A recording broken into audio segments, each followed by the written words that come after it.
Hello, happy bros. Hey, you're about to get a face full of the Ken Bozak.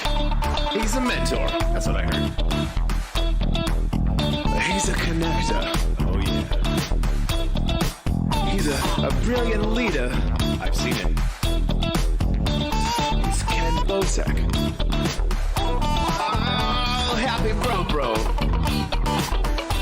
You gotta get some Bitcoin and hold it. Happy bros. You gotta get those NFTs and you gotta hodl that stuff. You gotta hodl it. Some Ken bro. We got your Bitcoin, bro. He's an original.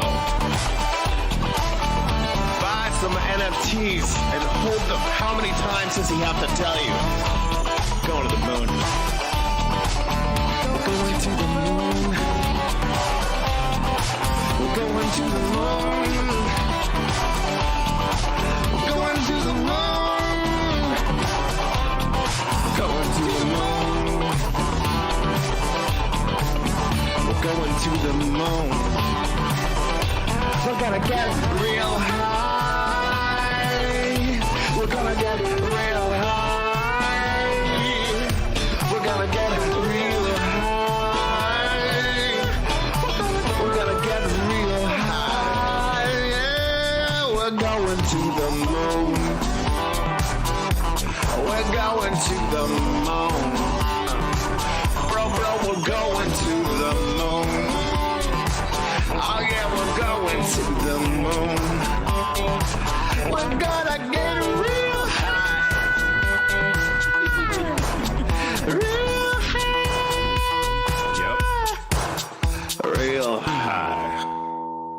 Hello, happy bros. Come get some Ken Bozak.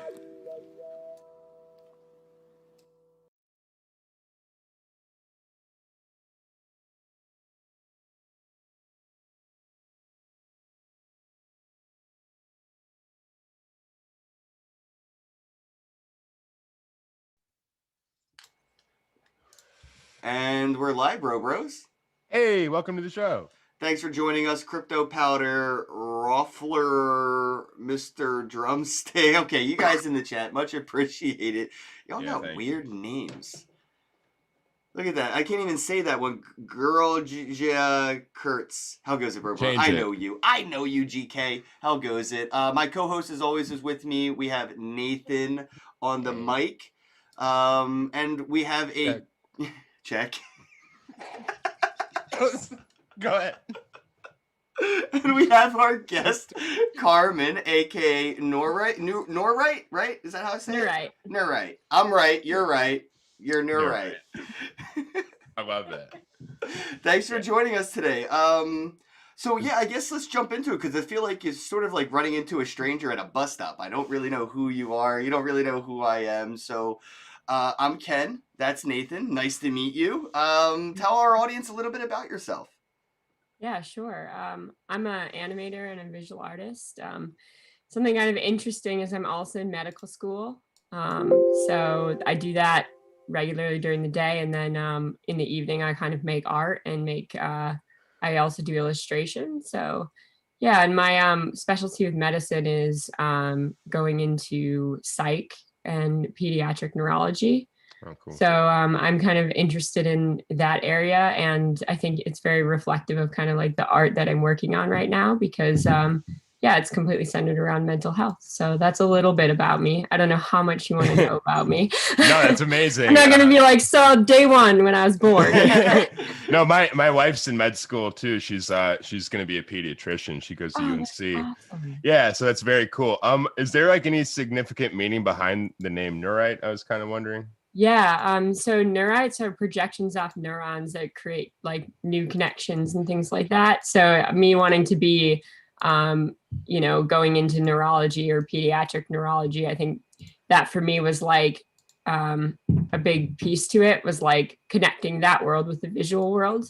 And I really strongly believe in like bringing in art therapy as like a really awesome like tool for treating mental health and for treating lots of debilitating diseases. So yeah, I think that's kind of like it represents like a lot of the things that I want to do, and I think that's why I kind of made it up. Oh shit! Made it I'm up looking at as a your, name. I didn't make the word up, but I stole the word from a science textbook. No. I'm looking at No, your that's foundation right super now, cool. and yeah, the quality of the art though is pretty damn polished. What do you use when it comes to tools to create, art like this?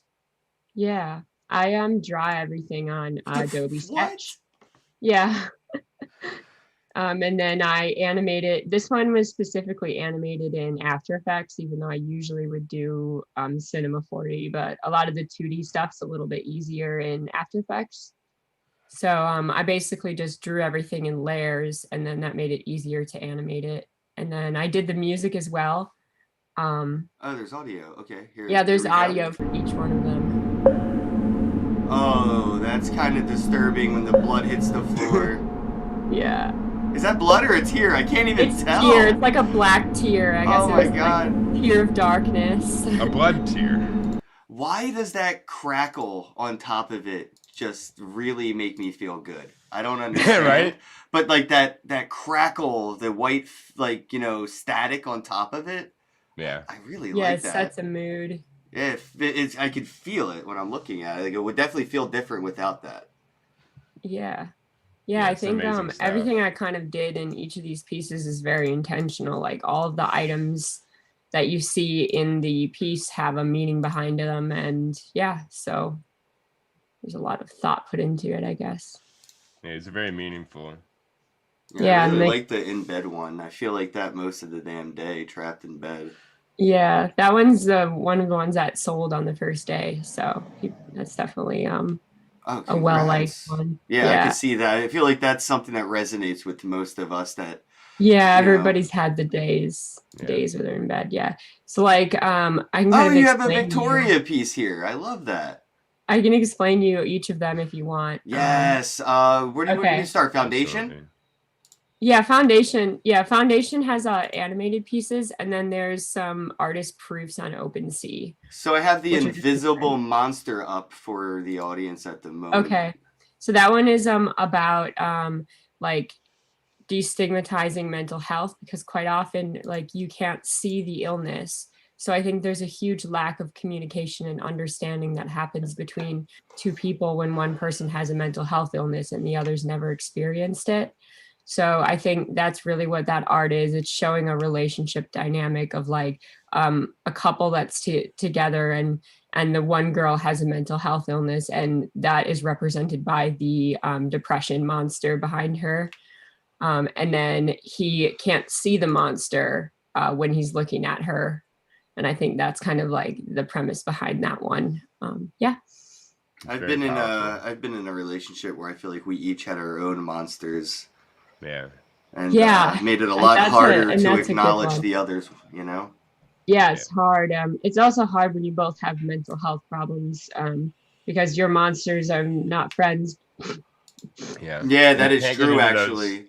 And you shouldn't get into those codependency cycles of trying to rescue each other either. That can have its own traps. So, as somebody who's been in a mental hospital more than a dozen times for longer than 3 months, stays inpatient, you do end up kind of falling into that, codependency relationship, whether it's romantic or just, an emotional level of just, friendship. It's you end up saying, if only I could help them, maybe I could help myself, kind of a thing. Yeah, or you can't help yourself. Yeah, so you're, like you said just now. I was in one as a teenager for like 2 weeks. Yeah, I think it was about 15 years old. So yeah, I've been there too. It's very difficult, and it seems like a lot of this may be from personal experience. Yeah, is that accurate? Yeah, definitely from personal experience, and then it's also partially rooted in like I'm working currently in the ER with kids. And we have a 5 times increase in mental health problems. And so a big part of it also comes from my experiences with patients as well. But I think like 100%, I don't think I could make that art like the way I made it if I hadn't experienced it. Do you think this this whole like lockdown pandemic thing, has kind of obviously been triggering a lot of like, these common emotions that resonate between all of us in society right now. It's and to see like, the opportunity for artists in the NFT space, I'm curious, do you think like there's a way artists are going to be able to, or even, admirers of art are going to be able to use NFTs to express themselves synonymously? Because a lot of artists that may put themselves out there on the canvas like this, they kind of remain synonymous, but it's hard for them in the like physical art world to gain traction like a Banksy. But it seems here in crypto art, keeping your synonymity, hiding that identity, but also being able to be completely open about who you are with your art, I think is interesting. Have you seen any artists out there that are synonymous, but doing similar things like yourself by putting their own experiences into their art? Yeah, I think your reference of Banksy is really awesome because I think that's exactly what he does. I think I haven't seen a lot of that, to be honest. It's more like, people expressing aspects of mental health, but very mildly and maybe not quite as open. I feel like with the art I made, I completely threw it out on the table with a goal that people normalize doing that because we need to do that for like the stigma to be reduced in our culture surrounding mental health. And so I think for me, like, that's kind of how I felt about it. It's like, if I can't be open and I can't put it all out there, how can I ask someone else to do that? Right. And how can people feel comfortable doing that when I won't even do it myself? So yeah, I think it's so important that message gets out there. So I haven't seen anyone doing it, but that's just how I feel about it personally. I really like that you're doing mint one of ones as well. It looks like there's not any prints of these. There's all mint one of ones. They're one of ones, but there are artist proofs on OpenSea that are a little more. Oh, is that what that was? That's what. Okay. Yeah. Yo, I love that you did that. That'd Okay, be perfect so for wax. I'm not gonna lie, I was really confused when I opened up OpenSea and saw similar things for lower prices, and I'm happy that you touched on that because me and Nathan have been talking to artists about doing this with their art and trying to mint prints outside of the same mint one of ones that they were doing, and it looks like you're doing just that with Foundation for the mint one of ones, and then you have the OpenSea. It's the similar art but in print sets. Yes, correct. So so they're not animated, right? They're just stills. No, they're not the same thing, right? And they're definitely not the same amount of work. I think like the artist proof goal is to raise awareness and get out that art, because I think that art is impactful and can open a lot of dialogue about mental health. So that's the goal of the artist proofs, and they're official and very open about the fact that they're being sold on OpenSea. And I think that's really important if you're going to do artist proofs. But there's a lot of artists that do them.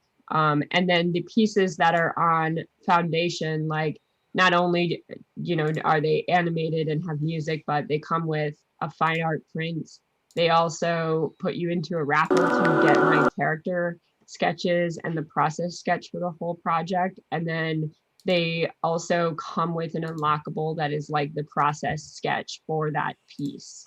So there's a lot of stuff that comes into that, like over like the artist proofs, where it's more just like a token to remember that artwork. How long have you been in crypto? Because it seems like you really get the gamification aspect of the tech side of it. I've only been like a month and a half since I like joined Clubhouse. And the fuck? Yeah. Where have you been all these years? She's a med student. She's smart, bro. Right. No, I'm just saying. That's why I had to ask how long she's been in this. Because it seems like if it's only been about 2 months, it's definitely something that's clicked for you. I feel like if you would have stumbled upon this 5 years ago, you would have had the same experience. It would have just clicked for you. Yeah.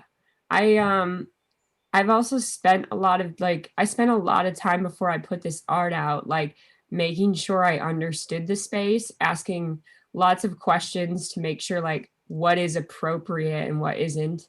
And I think like taking time to listen to others and how they do things before I chose like what I wanted to do. and everyone does it different, but I just felt like, to me, that was really important as I entered the space, to make sure that like I did it respectfully as well, because there are a lot of people that have paved the way for this to become a thing. And I think like I want to respect them by educating myself before I like dive in. And that's kind of how I felt from my perspective, but everybody does it their own way and has their own reasons. So, but yeah, that was just like the way I saw it, I guess. Yeah, and I think it's good to be unapologetic too about how you do it. Once you think that you have an understanding for this, you make your move. And that's the other thing with the proofs that I think is important for people to realize, that some people actually look down upon like minting one place somewhere over here and then another here. And even if it's different art going on. Well, this has been going on for hundreds of years in the art world, where it's totally accepted to make prints, proofs, anything that you want. But somehow in blockchain, we have this thing where it's like you have to have this one thing in the one place. So I'm glad that you're doing it kind of like what I guess we've sort of agreed is the right way in that regard, but also that you're not letting people tell you that you can't. So I appreciate that. Yeah, I kind of wish Beeple would do a print of his $69 million NFT so I could have one. The only option I have is to just download the JPEG from, the marketplace. There is no alternative. At least, that's what you're providing your audience. And I think that's, important, not just as an artist or somebody selling, art or NFTs, but for your collectors as well. They have an outlet and different means of being able to have price points of entry. You're not pricing out your audience. And I think that's really interesting to have, the OpenSea used for like those still prints, Foundation more for like that high end animated audio stuff. Have you looked at combining, physical art with NFTs? Anything that you've been experimenting on or thinking about? Yeah, I mean, I do the like actual prints for the main ones, but I like fit in terms of like other physical like that. There's one other thing I kind of have in the works, which the goal is, and to do this kind of as a separate thing, but get merch and design that specifically to be in the same theme but not quite the same thing, and inside of the merch have an NFC chip that would, if people scan it with their phone, it would pull out mental health resources and like an amazing collection of research, podcasts related to mental health, coping mechanisms, like a wearable link tree. Yeah, but like anybody, like anyone could get into it though. So like you could have your friends scan it and then they could save that website and they could, you know what I mean? Like it would just bring you to that resource.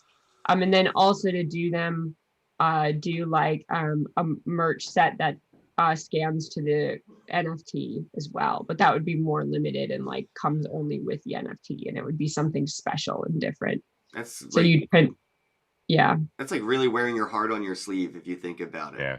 Like wearing something like that, that's, so deep. So to me, like, yeah, I've seen Under Armour experimenting with NFC clothing, and it doesn't seem unfeasible. It's definitely doable in that sense. I've even seen T-shirts that glow and light up and have images on them these days. Like iPads on their T-shirts.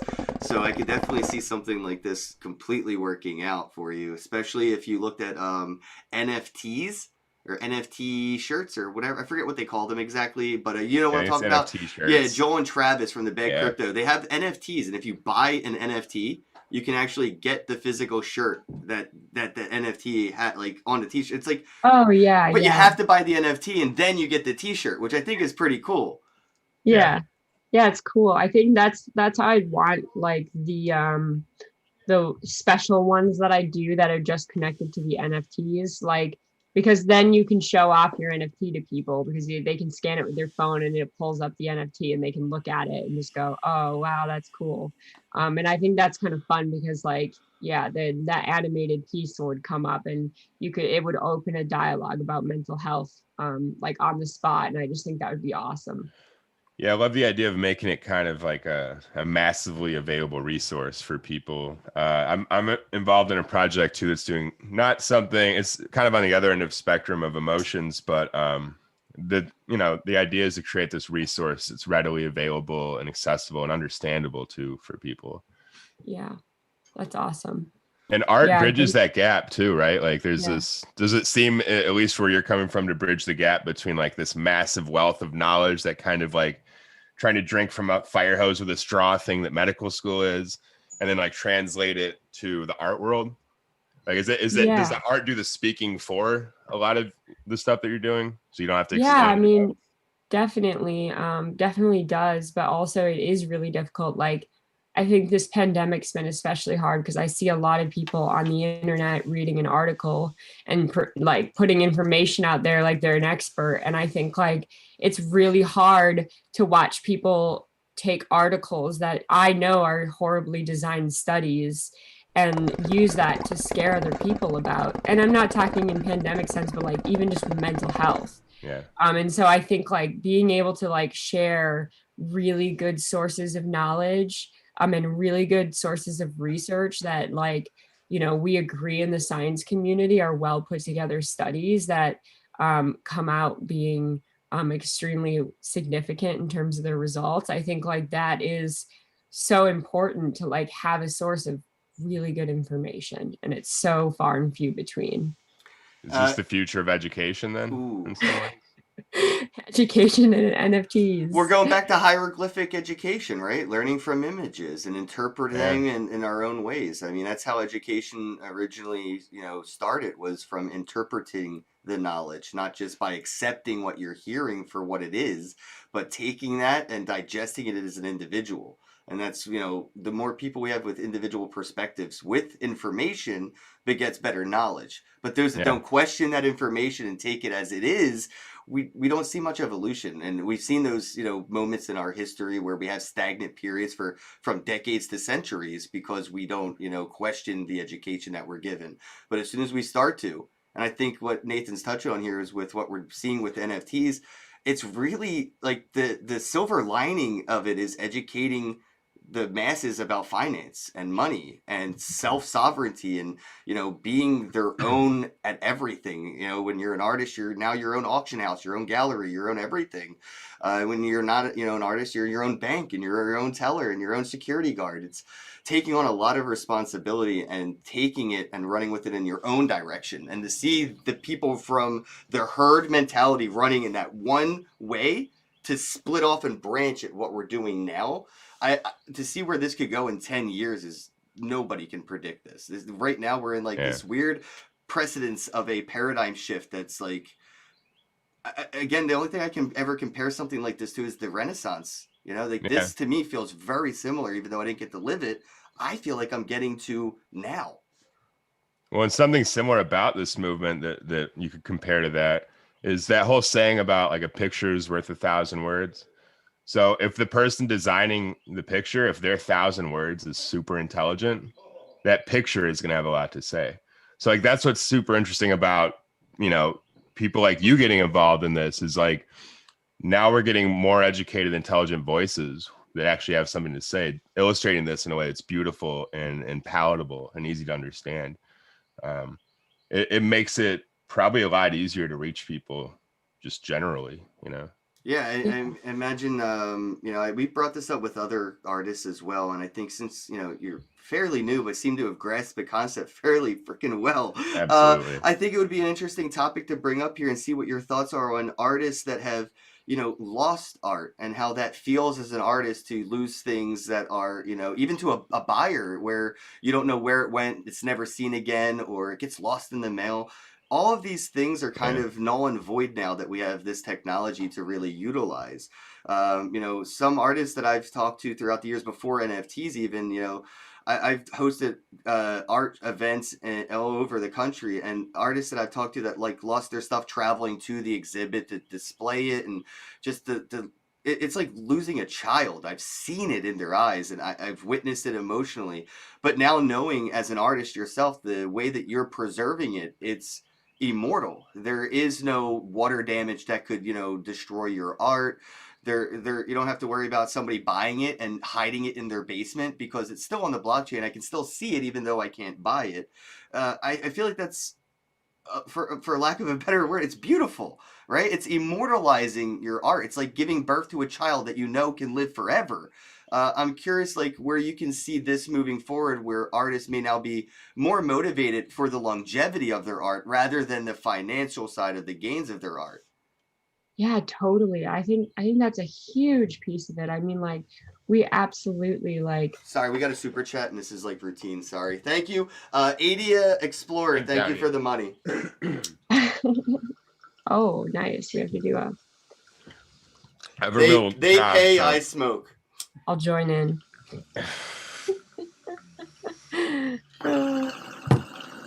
So yeah, immortal art.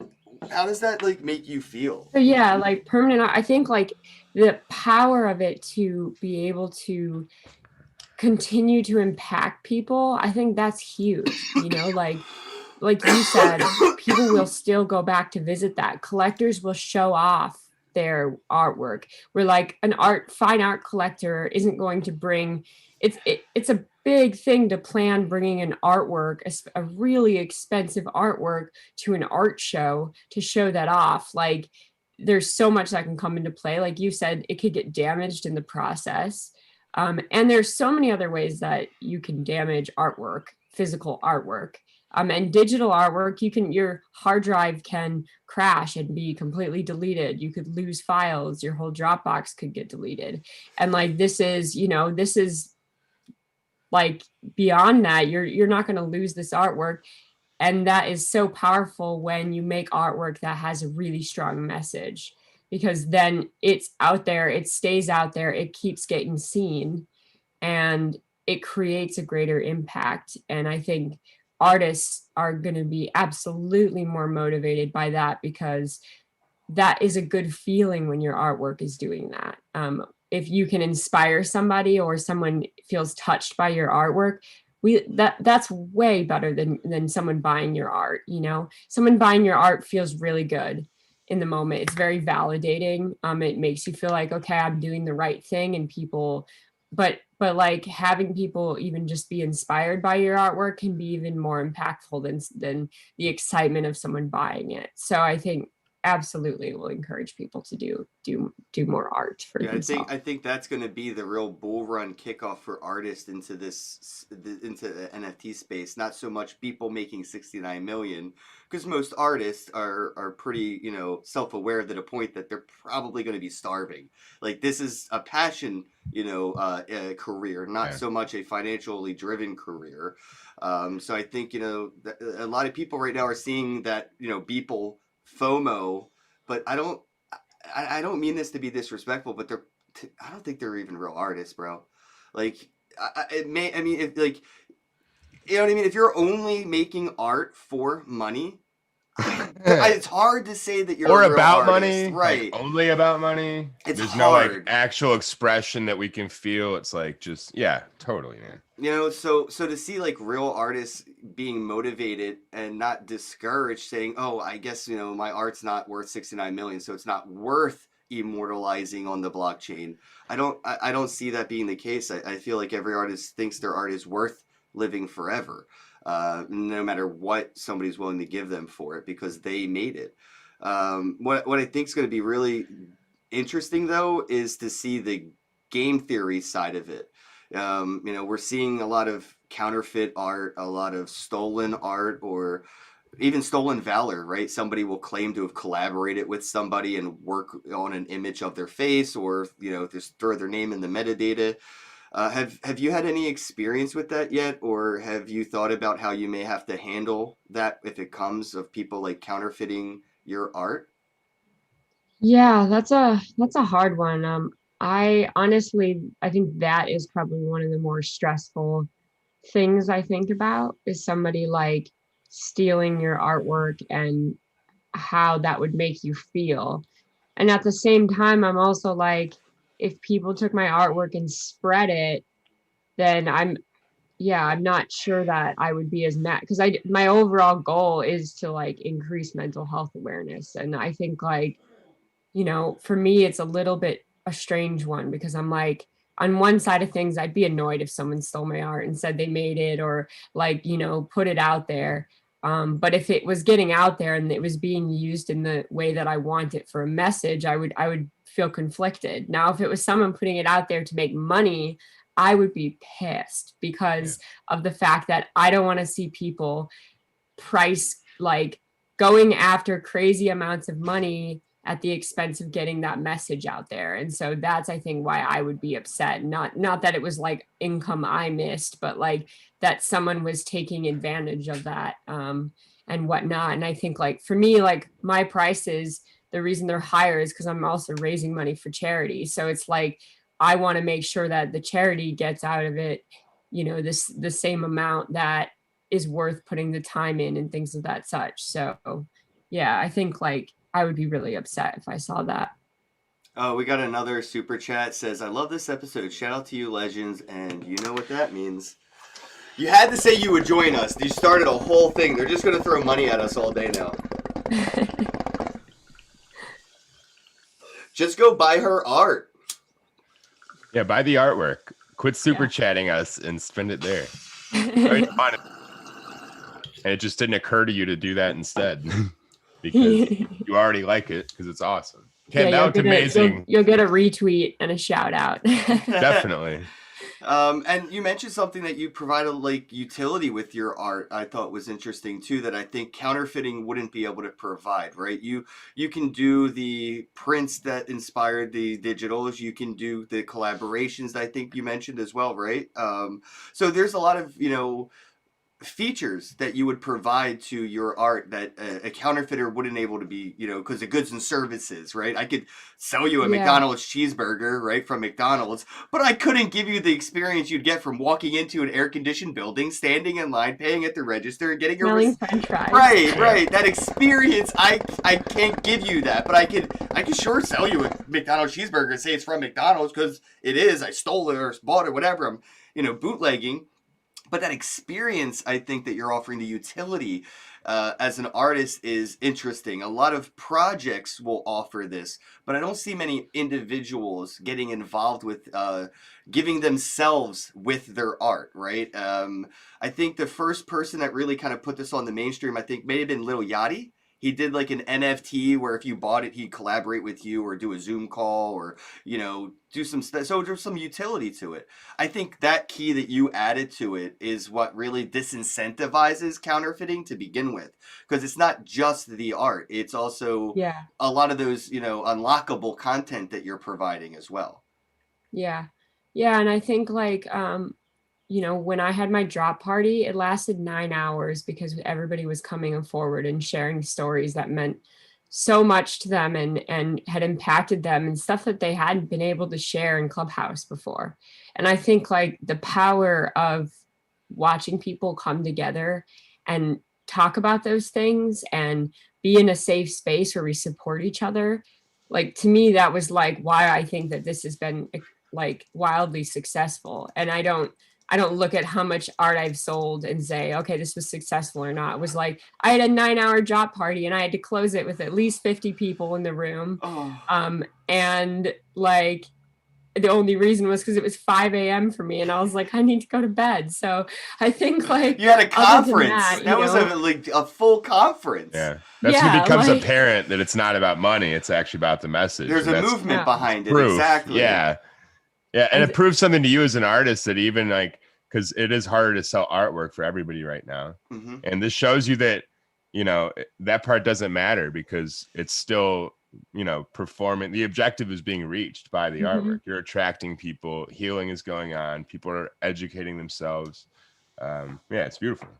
And we didn't even like sell art during that 9 hours. So, I mean, it was like the very end of the drop party that the first bid came in. But other than that, like, it wasn't a thing of like, go, come on, who's grabbing it? It wasn't performative. There was no like, excitement around like, it was simply focused around talking about mental health. And I brought some amazing guests in. I brought a psychiatrist who runs the foundation that I'm donating to. And she was able to like offer some amazing like coping advice for people. So yeah, it was really great to just like have that experience. So no one could counterfeit that. That's for sure. Yeah. It's more valuable than if you sold a bunch of artwork. Yeah. It's funny. I feel like we're having a lot of like, shield talk, but not a lot of sword talk when it comes to, the emotional aspect of art. And, especially, like where your art is coming from, that place. When I say sword and shield, I mean, like there's an offensive and defensive part, to depression, or, even just being aware of it and open about it. And it puts you in a very vulnerable position, and being new to, this space with the level of trolls that we fucking have, and the amount of pride they take on just being toxic. I am curious, myself included, for, I mentioned I've been in mental hospitals. I've been depressed. I've been on antidepressants and antipsychotics and shit. And I've dealt with depression in high school where, people found out about it and made fun of me or poked at it and just tried to, exacerbate it, for fun. It happens here on the internet. My live stream, sometimes we have trolls in the chat. Luckily, not today, which is fucking beautiful. But every once in a while, people will come out just to be toxic. And I'm curious, in Clubhouse, with an open format like you were doing, is that something that you've had to experience yet? Or in general, working in the industry that you're in, have you had to deal with anybody that you felt was just, mocking the situations or exacerbating somebody else's, or trolling? Yeah, I was really lucky in that 9-hour session. We didn't have any issues with that. That's beautiful. I would hope that someone would come in that audience and hear what our subject matter was and realize that it was so wildly inappropriate and leave if they were going to do that. But yeah, I would hope that is how someone would approach that, because, I'd like to think that they would have a room of every single person in there attacking them, and it wouldn't feel good. So yeah, I mean, as far as other things like trolling, I've had a few, like with my live visual artworks, but I think I've had more, my more like crazy thing I experience in the field that I'm in is more like sexism stuff, to be honest. Shit. Yeah, like I've had, like, I played I was supposed to VJ a headline slot at Hardfest, and I was with my friend Connor, and we walked up to front of stage. He had, I think, a guest pass, and I had a production pass, and we walk up. It's 15 minutes before the set, and they look at me and go, "You cannot come in here. I need to confirm your pass." And then looks at Connor and says, "You can come in," and lets him in. And he was there to like watch me. I mean, wow. He stood up for me, and like, but it was just like, that is a crazy thing that exists. And I feel like that's only like one story out of like many that I have. But yeah, I think that is more what I would say that I've experienced. And also in Clubhouse as well. Like there's some people that, just cut you off and speak over you, and or like think that their points are more valid. And I think just because, of that dynamic. So I think that's more what I see. So how do you, I'm curious, how do you handle that? Like, cause, kind of just meeting you to get to better know who you are. If I was a fly on the wall, I would love to have seen how you handled that situation with, you seem so composed and calm. Right. Yeah. Was it like, fire this? Did you get him fired? I'm curious. Like, are you that kind of person? I walked in there, and, like he let me in. He said, "Okay, fine." And he was watching over me the whole time. I go in there and I start setting up my stuff, and I did my show and I crushed it.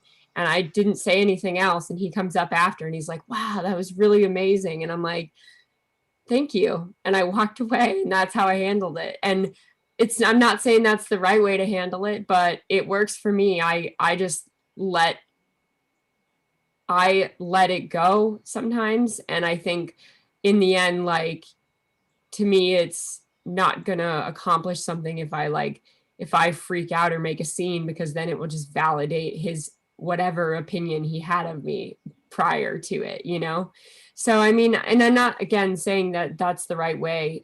He definitely, if this happened to me now, I mean, this is very early when I started VJing. If this happens to me now, I think I would just, I would report it. I know a lot of people in the industry, and I would definitely, make it known that person had acted that way. But I I still don't think I would say something crazy in person. I don't think I would take it to the internet, or anything like that. That's not really my style. I think you're right on the head there with Yeah. just reporting it, like making the the body that is the industry or organization or wherever you're at aware of those, when it happens. I used to be in a relationship, and when I was at conferences for crypto, when I wasn't with her, I wasn't so aware of it.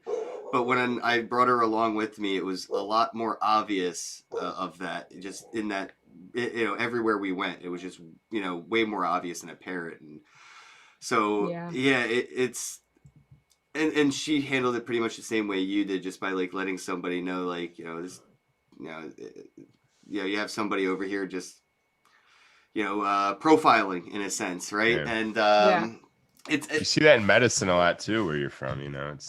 It's insane. Yeah, Just the boys club mentality. Yeah, I didn't even think of that, right? Yeah, that's got to be it's lot wild. Worse than anything. My wife deals with a lot of shit. Yeah, I was gonna say you would know more than I would, because your wife's more involved and she's involved in the medical industry. So you think that that's interesting though, thinking that you come from that side of such a boys club environment that may have toughened you up a little bit to handle that clubhouse boys club environment. Definitely. I think wouldn't compare any of the situations I've had in the industry to what I've had in Clubhouse. Like, I definitely think I overall am more respected in terms of like that, in that sense. One thing that I thought was interesting, you brought up that your wife had experienced that. Like, I'm sure that she's also experiencing how much mental health is discriminated against in clinic. And I think that's a huge thing that like I wanted to talk about and open dialogues about when I put my art out there, because like actual medical professionals are discriminating against like people that have mental health, and they have the highest rate. Fucked up, excuse my language. Yeah, no, it is fucked up. And a lot of people in medicine, like, I mean, this for sure. Like, that's not one of the higher hotbeds of like suicide and mental, depression and just anxiety. People in the medicine or the medical field are at psychiatrists and psychologists as much as anybody. Yeah, during the lockdown, this pandemic, I think they passed something that now they increased like the funding for hospitals, psychology funding or whatever, so the nurses and the ER can have more time with therapists and stuff like that, because of the pandemic kind of really tenfolding that pressure that they feel. So I've seen it in the mainstream of conversation when it came from that side just recently. So I kind of wanted to move on to a brighter topic, because this is so gloomy. I know, it's so sad. So is all my art. So it is though, but it's beautiful in the sense that it makes me feel good, even though it is sad. Like, I was looking, like, again, the one of trapped in bed, like, it made me feel good in a way, even though it is sad. It's it's sort of like listening to sad music when you're in a bad mood, because it just lets you know you're not alone. There's other people out there that feel you. Somebody that's you're not alone. Creative enough to make this music to let you know that you're not alone, or to create this art to let you know that you're not alone. And sometimes it just feels good. Art is medicine, especially for me. A lot of the times when I find myself in states of deeper depression, I know my playlist to go to, sort of like my prescription I need to get refilled, and I don't abuse it. There's music that I refuse to listen to unless I know I need it, so I don't build up an immune to it. And there's some art that I admire as well. Usually it's fractal art, animated fractal art.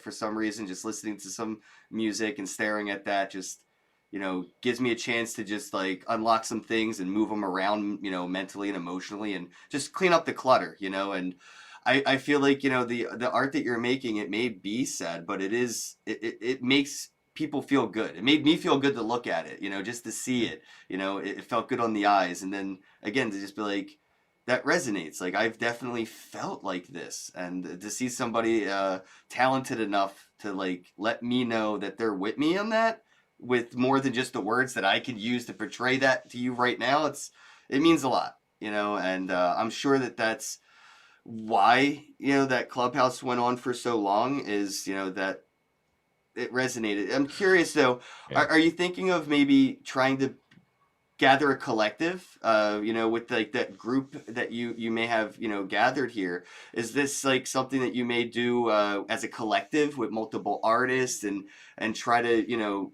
is this something like a gallery style thing that you may run with, or I'm just curious, like where you see your own roadmap going. Are you independent? Are you going to be trying to like a team leader? Where do you see yourself, you know, kind of fitting Yeah, into this I like that space? idea of like collecting other artists that want to do mental health projects. I've been pretty open about collaborating with but like other artists, like small or big, doesn't matter. But I think like for me, it's like I'd love to just do a lot of collaboration so that like other artists are also making art that expresses the way they feel about mental health. So I think that's like also a huge goal of mine. And so if we build that network and that happens naturally, then I think that's great. I know that there are also groups in Clubhouse that meet and talk about mental health. So that's a space that I've gone that felt very inviting, and I'm really glad that that exists. So yeah, I think I'm excited to see like where things grow. But yeah, my plans, I don't have like a specific plan to do one thing or the other, but I think it would be amazing to like have that grow into that. I'm gonna put you on the spot. Would you be down to collaborate on something? Because I Yeah, love. All right, cool. let's Yeah, because a do lot of it. my stuff's about like, you know, the message of like saying I love you but not expecting it in return. Yeah. Kind of how that can be a dangerous feeling and very vulnerable. But I think, you know, us learning how to do that for each other. My favorite is the It's one you kind of the made for point. me was the Conan Yeah. Brobarian one of like him basically announcing his love for me with Conan. Oh, I love it. I almost put my face I know, it was this on close. the I know lady's it. face. I have one where it's on there. I just was like, you know, people aren't gonna get it. They're not, but I got it. As soon as I saw it, I was like, oh, he I put like a loves me. leash on myself, like I Channing love it. Tatum, and this is the end. This is the end. Yeah, Channing Tatum. He's my bitch now. Yeah, we won't get into it, but yeah, we had a weird week together. Yeah, I mean, you know, there's a lot of artists out there that, you know, don't deal with depression, which is fucking not good. amazing. No, it is though, because Yeah. their art is Know just that. so different, right? I mean, I whenever I see like Ferocious's art, I see somebody who's in like sublime euphoria, and it also makes me feel good as well. I think, you know, a lot of the yin to yang contrast that could come from collaborations from artists that are in different emotional states would be epic right now. I mean, I just want them to elaborate on it a little bit too, like though, for and you just to kind of like collaborate right now put with the meaning out there. you know, somebody who's doing art in a completely different style, right? Like the comedy crest, right, is the happy and sad faces, right? Like when you think of theater or comedy, I have it right, on my arm. you think of that, you know, the yin and the yang of those extremes. I'm curious, you know, to do a collaboration with something very bright, which is also very dark, would be pretty badass. So if you guys do a Yeah. collaboration, I would Yeah. love to see that contrast of like, Yeah, definitely. Yeah, Well, let's start mental health talking is more than just about the sad stuff too. Like Yeah. it's Right. also about happiness and being like taking care of yourself and really loving yourself and learning how to like have good internal thinking that is kind and empathetic towards yourself as well as other people. And I think so there's a lot of like, there's so much I haven't even touched on with what I've done so far. Like I started with 4 pieces. They're all centered around primarily depression, but they're also centered around, you know, that encompasses many other illnesses. And the goal is to move it towards a lot of different areas to touch on. So with every drop, hopefully touch on a different aspect of mental health. And I think there's also a lot of illnesses that I could not draw an image on because I haven't experienced them. And I think like I could put myself in what I have heard from patients, but to like have as much depth, I think I would need to collaborate with someone that had experienced it. So like one of the collabs I was looking into doing is somebody messaged me about schizophrenia, and I thought, like, I've never experienced that, and it would be amazing to do a collaboration with that person, because I think like they would offer so much that I wouldn't be able to begin to understand, but would love to learn how to understand. What's and interesting about mental states, they can be induced. You can force yourself to be in a schizophrenic state of mind, which I think is, you can get yourself there. Well, I mean, I took it psychology for 2 years, and one of the things I thought was the most interesting part about learning psychology was the programmable nature that we have over ourselves. And there's a lot of resources available, whether it be chemical, natural, or whatever, or even just, again, certain music and visuals can put you in a different state of mind, whether it's in a schizophrenic state of mind, depression, happy. You can pretty the whole phrase of like if you want to be happy, make yourself happy. That's kind of real in a sense. Sometimes it's too hard to do that trick, but there is a magic trick to that. So like, I think it would be cool to tap into those things if you're interested, but it's definitely something I've experimented with psychedelics. But I think being able to focus and meditate yourself into a mental state that you feel like being in. And I've seen some artists, that do like ayahuasca and meditate, and they you can see in their art, they have a real control over their emotion. When they want to feel one way at the canvas, they just unlock that emotion before they pick up the brush. So, I don't want you to be discouraged to maybe experimenting with emotions that you don't naturally feel, because unnaturally, you may be able to, tap into those as an artist. Yeah, I put on Elliott Smith when I'm trying to draw depression. Sorry for cutting you off. No, you're fine. I was going to just say that, I think that's a really good point. Like, and I'm definitely open. And I think at some point I'm going to have to, because I want to touch on every aspect of mental health. And I don't think I will be able to fully get into doing that unless I, to some degree, put myself in that state. But I think the way that I would do it would be to take the experiences and do interviews and really then embody what they're talking about, and try to imagine how I would, put myself in that situation. What's that, empathetic, right? Empathy. Yeah. Empathy, exactly. I would try to be empathetic and try and think about that. But it's interesting. It's very interesting. It is. I have enough experience to get me through a couple more NFTs, and then I bet. Like, a lot of society experiences a massive wealth of apathy, so it is kind of nice to try to kind of dig into that with other people. Something I've been trying to figure out how to put onto canvas, so to speak, is that Cartman drama triangle effect of appeasement and then hate and then guilt, and then going back to trying to make people happy again. And a lot of that starts with kind of clearing it up with yourself, I guess, and having a good relationship with yourself. So I'm trying to figure something out with that. So there's so many aspects of mental health that can be approached with art that nobody's really talking about. A lot of people don't even know about that. I wanted to recap on the charitable aspects that you're doing, just to highlight that for the audience at the moment. So, the proceeds that you're getting are going to charities, and I think a lot of portion artists of are it taking I'm advantage keeping, of and this. then a portion of it's going to charity. And it's a mental health charity that works with the University of Minnesota. And they do both a free podcast that is available to anyone. And they also do research and do events or mental health awareness. And she's really awesome. I invited her, like I said earlier, to come to our drop party, and she was able to offer such good advice. And the other thing is she's watching all of my artworks, so she sees it goes on sale and she's like, woo, we're in an auction now. And she's texting me. So I think that's just awesome to work so closely with a charity that I'm so passionate about, to just get get that, get her some money, see her like being able to do more and just like impact more people. And like her like goals, she doesn't take any money, like no one's paid. It's all medical students and her, and So she it's a real donates her time nonprofit.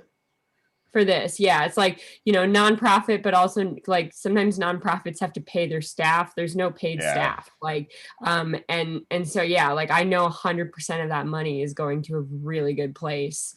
And I think there's some benefit with smaller charities in that way, that like that like their output will be 100% instead of like their output being 50% of what you donate goes to paying the staff and 50% goes to like the cause. And I'm not saying the staff doesn't deserve to be paid, but you want good staff too. A lot of people don't realize, like, to get good talented people on your team that are going to be able to actually change the world, like they have high qualifications. So like you're absolutely right.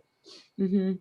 So yeah, I mean, and even people really with high qualifications have to do a certain amount of hours of nonprofit work in the medical industry and the law industry. Almost, you know what I mean? Education, like, right? There's a specific amount of hours that people that have those, educations and qualifications are expected to, go out and donate their time, and some places give them really good outlets to do that. So this is, some of those cases are there as well. I wanted to ask, though, for artists that are watching that may want to get involved. I mentioned this the other day with my guests, but intimidation. Some people may be intimidated to reach out to a charity to do something and don't know exactly how to go about it. Maybe they'll say this is for charity, but the charity themselves were never really reached out to, so they don't know if they can like acknowledge it as like because they're synonymous as an artist. It's hard for verifications and trusts and stuff. So where do you start as an artist if you do want to work with a charity and donate some funds that you get from selling your art? Yeah, I mean, I would just email them and try to get a hold of someone. Like someone will answer your email, because if you're offering them money, like free money, like they should reach out. Obviously that's a really difficult thing with some of the really big charities, but some of them will have like chapters, and some of them will have like site reps that you could get in contact with, and they might actually, like bigger charities might actually have a process already for how they do those things. So that's just something I think of note. But there is a huge benefit to working with a smaller charity. I also forgot to say the name of the charity, which is The Mind Deconstructed. And so if anybody wants to check it out, you can go on my page. And I also have a direct donation link. If you don't want to buy my art, but you want to support mental health, you can totally go do that. And I consider that equal support. So I just wanted to say that really quick, because I realized I didn't. And I was like, no, it's perfect. It's probably best to say that for the end anyway, because now it's fresh in everybody's minds. Yeah, I have it up here on display for everybody. I posted a link in the chat. Okay. So everybody has a link to theminddeconstructed.org. Okay, cool. Yeah, awesome. So that's their website. And then the donation link is actually in my link tree.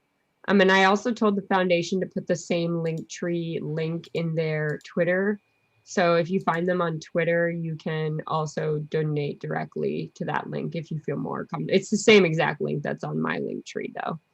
So either one, if you want to do direct. Oh, there it is. Donation link. Yeah, let me post that in the chat for everybody. Yeah, do that. Yeah, that's good. There we go. Do they accept crypto here? I see make a they don't. So yeah, with that, like we're trying to work on, there's a company that allows you to send crypto and have that, they convert it to dollars for 4%, which is better than gas, but we haven't started working with them yet or anything like that. So if you want to buy something like Ethereum, you have to buy the art. Right. Sorry. Yeah, just donate the whole wallet with the stuff in it. Yeah. Or you can list something, and I don't know. Or if you message me directly and you want to send it to me, I can, send it to them and show you a receipt that it was sent. I would be okay with that as well if somebody really wants to send it in Ethereum, but doesn't want to. People can skip the gas fee by just like having one item in a wallet and just handing off the private keys. I don't know, but people just don't trust that you didn't store that information. But I mean, that's a skip. You can always sweep the keys instead of pairing them, and then it just gives it a new. But yeah, there's ways to skip it, but it's not. It's all it would all be trust falls with friends. That's what I would say. If you don't know where they live, so you can't knock on their door if something goes wrong. You gotta be able to find them, hunt them down. I think it would be awesome when like NFTs can do direct charitable donations where it comes straight from because I also wonder how many people say they're going to give money to charity and don't. Yeah. That's what I was getting at. I think it exists, and that's really sad. So I hope that no one does that if they're listening. Though. That's the problem. There are people out there that will say, "Oh, this is going to charity," and then don't right. And even then, you'll see like people in the community are reaching out, and the charities like we have no clue. That's why I wanted to bring this up because I see even good intended people may want to do donations, but it's not. The charity themselves you've never reached out to, so it's hard for the community to like trust you if you're new to this space, right? That's why I was transparent with the way I did it.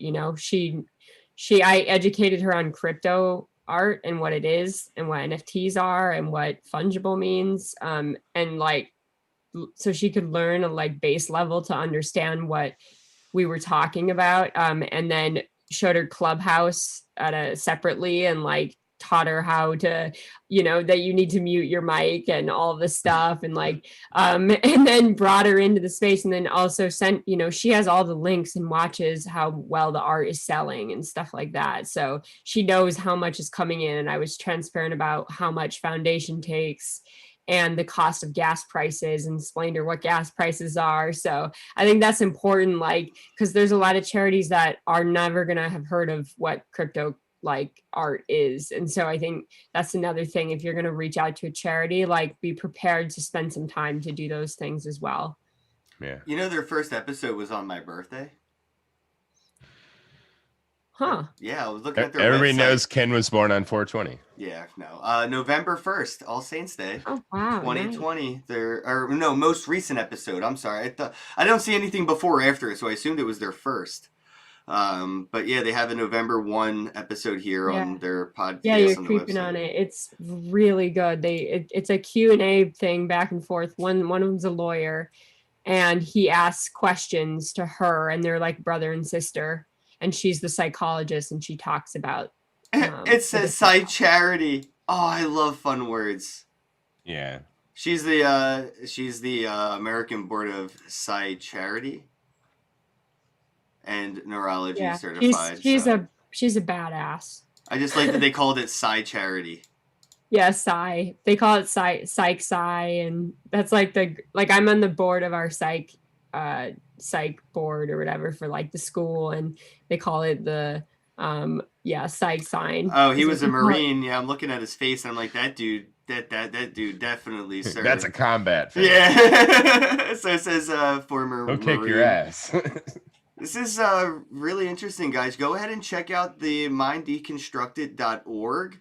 I'm curious when, they'll start making their own NFTs and selling them for charity themselves. I think they've put that on me at this point. Yeah, I was going to say, I think they already do. I feel like pretty soon I'm going to get recruited. No. That's why I mentioned the collective and else? gallery, right? Imagine if you had, 10 to 100 artists that were all donating proceeds of their art to this.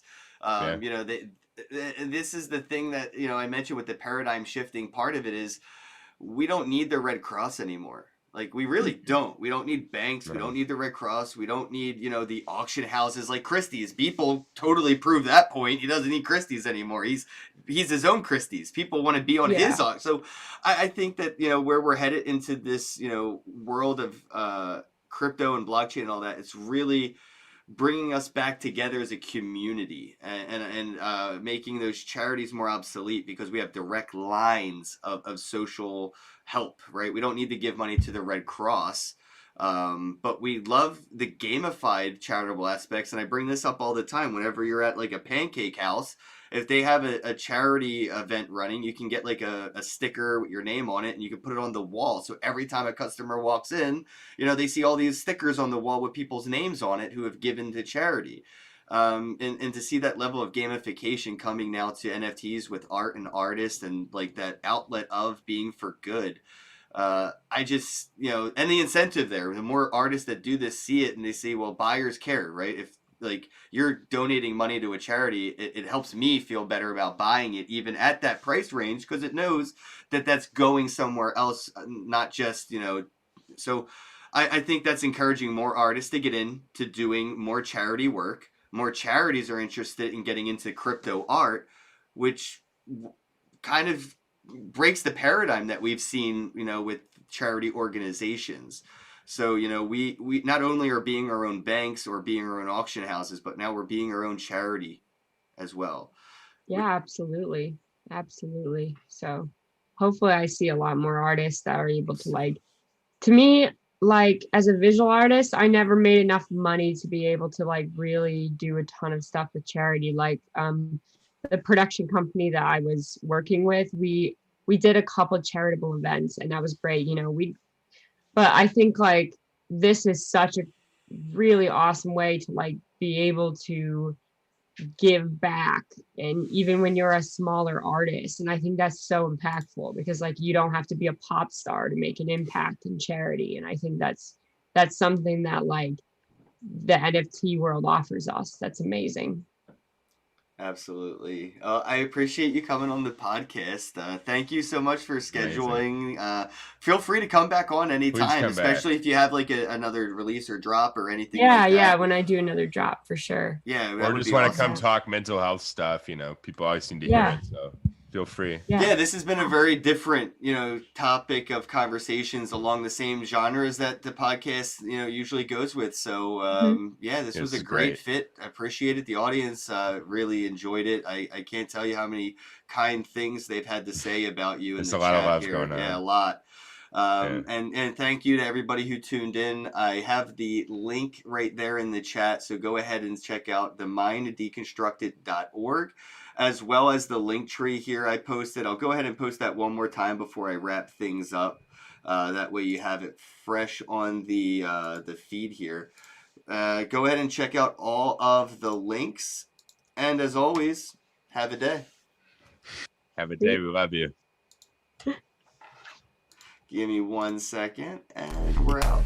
Hello, happy bros. Hey, you're about to get a face full of the Ken Bozak. He's a mentor. That's what I heard. He's a connector. Oh, yeah. He's a brilliant leader. I've seen it. He's Ken Bozak. Oh, happy bro. You gotta get some Bitcoin and hold it. Happy bros. You gotta get those NFTs and you gotta hodl that stuff. You gotta hodl it. 'Cause I'm Ken bro. We got your Bitcoin, bro. He's an original. Buy some NFTs and hold them. How many times does he have to tell you? Going to the moon. We're going to the moon. We're going to the moon. We're going to the moon. Going to the moon. We're going to the moon. We're gonna get real high. We're gonna get real high. We're gonna get real high. We're gonna get real high. Yeah, we're going to the moon. We're going to the moon. Bro, we're going to the moon. Oh yeah, we're going to the moon. We're gonna get real high. Real high. Yep. Real high. Hello, happy bros. Come get some Ken Bozak.